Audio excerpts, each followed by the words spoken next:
Now we have a Redbox smoker cooking chamber door with a high temp gasket in place. This is the Redbox smoker. This thing was designed off of the Backwoods original patent. It's a double wall, reverse flow, insulated cabinet smoker. Now, it's a water smoker, so it was designed to cook low and slow. What we mean by that is, 200 degrees to 200 degrees to up to 300 degrees. Now, it's designed for use with a water pan, and you can see the way this cooker's made. It's got a firebox in the bottom. It's separated from the cooking chamber by a removable stainless steel water pan. And all this is a half steam pan, a half hotel pan, 4 inches deep. You can use a shallower one if you like, but this one works really, really well. So the way the smoker works is the heat travels around the water pan into this double wall, enters the cooking chamber at the top, and flows by downdraft to the very bottom, and then exits the internal chimney that's in the back wall and goes back out the back, if you will, the top of the back of the smoker. So when we designed this, we weren't as open-minded as I guess we should have been, meaning that at the time we were just kind of low and slow cookers, and barbecues evolved a little bit. So we started experimenting with hot and fast cooking and with dry cooking, and we went out and found out that the Redbox is sort of just like a good little outdoor oven. So the thing about it though is whenever you remove the water from the situation, you also have to drastically reduce the amount of fuel you put in the smoker, because the water is a regulatory device.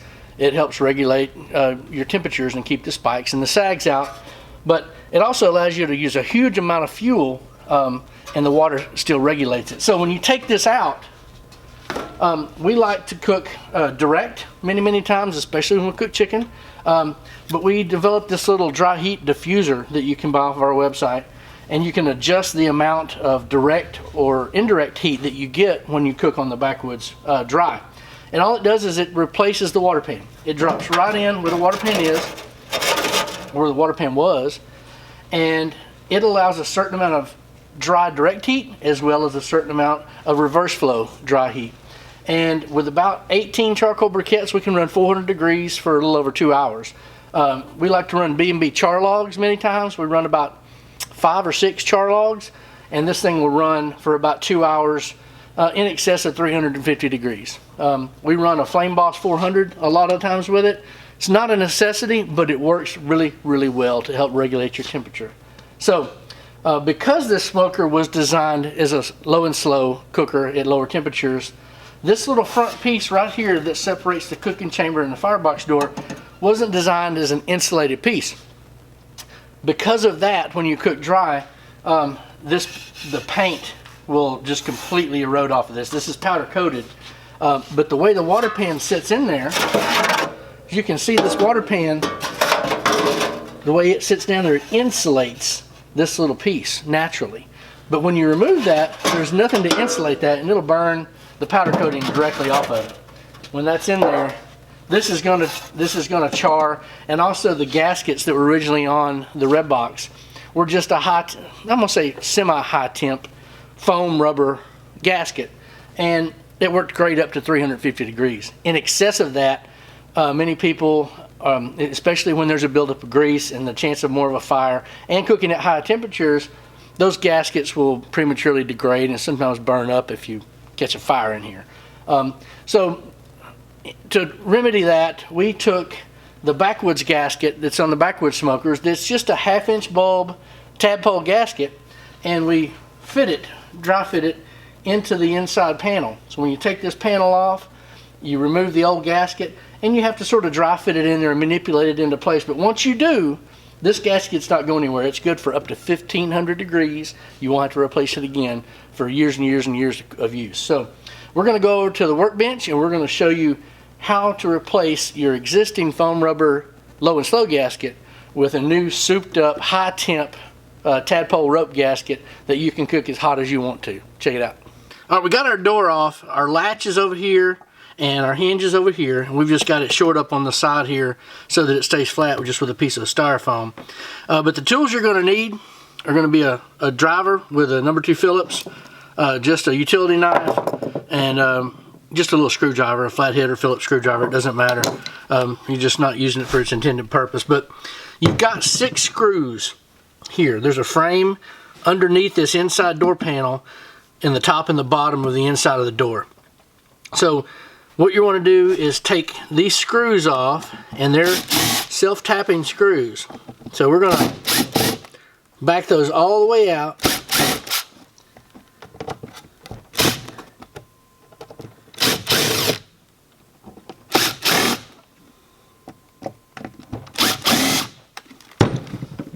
And then you may want to use a knife to be able to grab or pry if sometimes they're a little tight in there if you've never taken it off. And just kind of make sure and wiggle them back and forth. Find you a good place to put your screws so you don't lose them. And then this inside door skin will come right off. Now, as you can tell, this panel, this gasket actually wraps around this panel. It's tight wrapped around. So this red box was designed to cook with water, and this gasket is really good up to about 375, 400 degrees. In excess of that, it'll start degrading, and you can see that's what happened here. Is we've begun cooking a lot dry and a lot higher temperatures. As you can see, it just the gasket just sort of burned and come apart. And just the nature of it, we didn't design it to cook hot and fast and dry, but we found out after the fact that it does really well with that process. So, all right, I'm going to clean up. There's always going to be a little bit of grease. Make sure I clean this grease off a little bit here. And everything's okay here. This is the bottom of our door. We want to make our joint in our new gasket material, which we're using it's called a tadpole gasket, mainly because of the nature of what this looks like. It has a bulb on one end and a tail on the other end. And this is 1600 degrees. So it wasn't designed to use this gasket. However, it works really well. It just takes a little manipulating to get this into place, and we'll show you how to do it. So we're going to start over here at the bottom of the hinge side. So the bottom of the hinge side, there's our bottom hinge. We're going to start there. And I don't care if I overlap just a little bit, because it's going to tighten up as it goes in.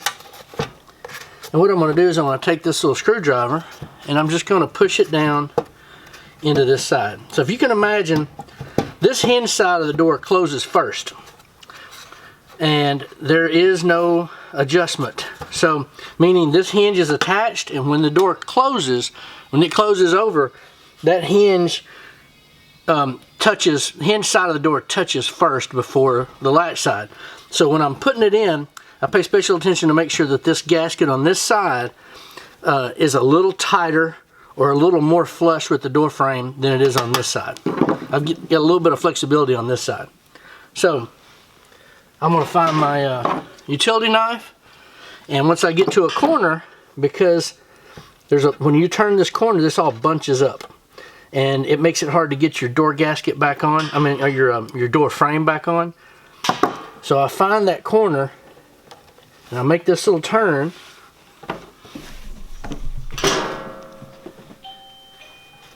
And when I make this little turn, I find that corner right there, and I just put me a little slit in it with my utility knife, just so that this tadpole gasket will overlap here in the corner.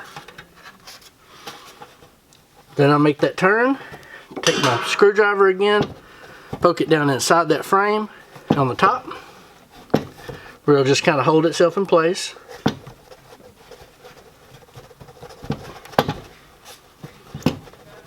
So I can get a good measurement, it's the main reason. Bring your gasket around.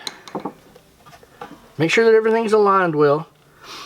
And then I find my next corner, which is here. And then I've got an overlap right there, and I can cut right there. You can take it off and lay it down. Just have to realign everything when I do it. So I like to cut it, fold it over, work my way around. And then it finds its way into place here.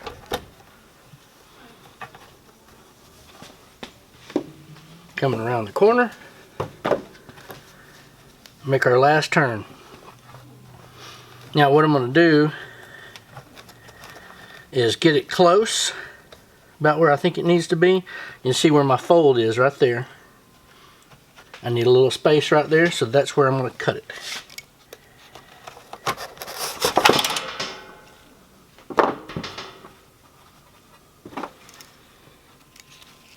Just need a little over. It might be a little easier to do this with a pair of scissors, y'all.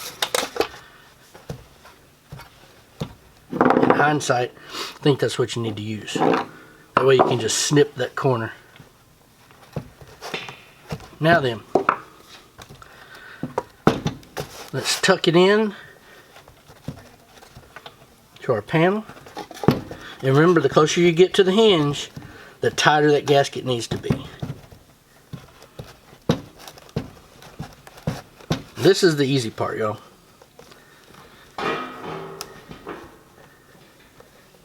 Alright, now then, now that I'm at this corner, I want to make sure I get a good overlap, which is about right here.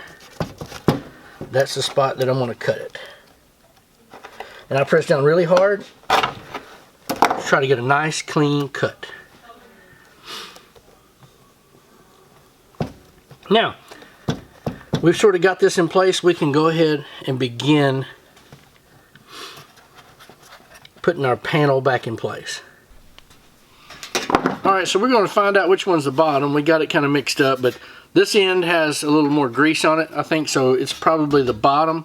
You want to try to keep the top and bottom lined up because your holes might not be exact, the spacing top and bottom, so put it back in the way it came out. So we've got this dry fit in here, and what we're going to do is we have to do a little manipulation. We want to make sure this is sitting down tight over here on this end. Remember we talked about this hinge side? It's got to be a little tight. So we want to make sure it's pulled down tight. The rest of it we can work with. We can pull it out a lot easier than we can push it in. So we're going to slide this back into place. And around the edges, when we get ready to put them in, we're going to have to pull this gasket out in order to get this into place. So it's slowly beginning to find its way. You may need to pull this out a little bit. That's why this knife is important. Just kind of pull it until your door will lay down into the inside of the door frame. So one side's going to go on first. So the front's going down now, it's pushing down. As that front pushes down, I'll maybe start over to this other corner and make sure that I get the gasket out from under the frame.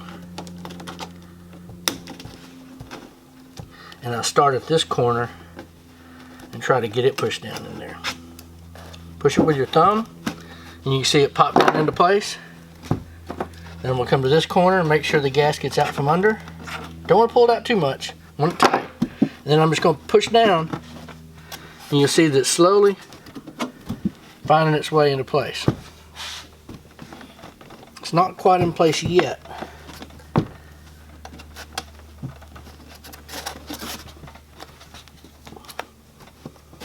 But it's starting to seep down. Just work your way around. Takes a little patience. This corner isn't playing nice.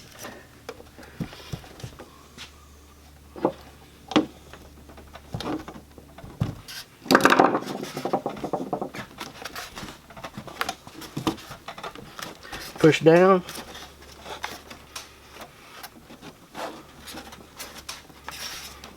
Manipulate and work until it gets flat. You want the inside door frame touching the frame on the inside. And I think the reason it's not touching here is this gasket's in there too far. And pull that just a little, y'all. So this sits down tight. Now if you have to redo it, don't worry. This end is not cooperating. So I'm going to pry it back up. And I'll finish with this edge here. No big deal. You want this pushed in nice and tight.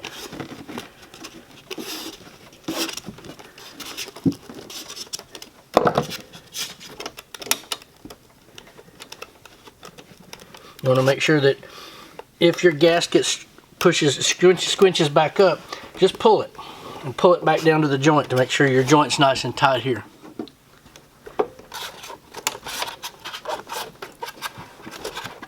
Make sure it's sitting down all the way, y'all. There we go. Did y'all hear it pop? It popped into place on that corner. And just worked with it. I'm going to work on this corner now.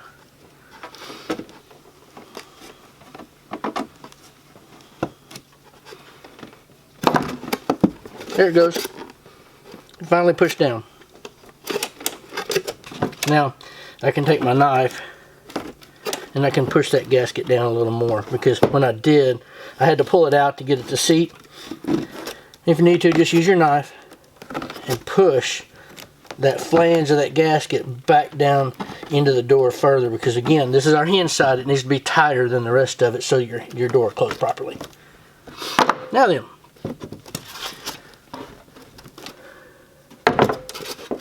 our frame is sitting tight all the way around, and we can go start putting our screws back in place. So, get your drill, your screws, and just work your way around, reinstalling your screws. This gasket is available on our website at Sweet Swan of Mine Distributing. It's sold as a kit, or you can buy it as I think it'll say backwoods smoker door gasket. We sell it by the foot as well.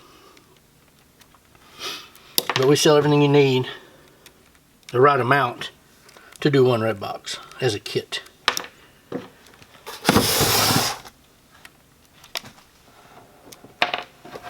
And if you got fat fingers like me, you can do it.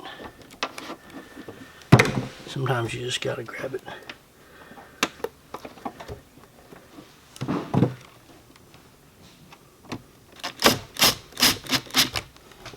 There we go.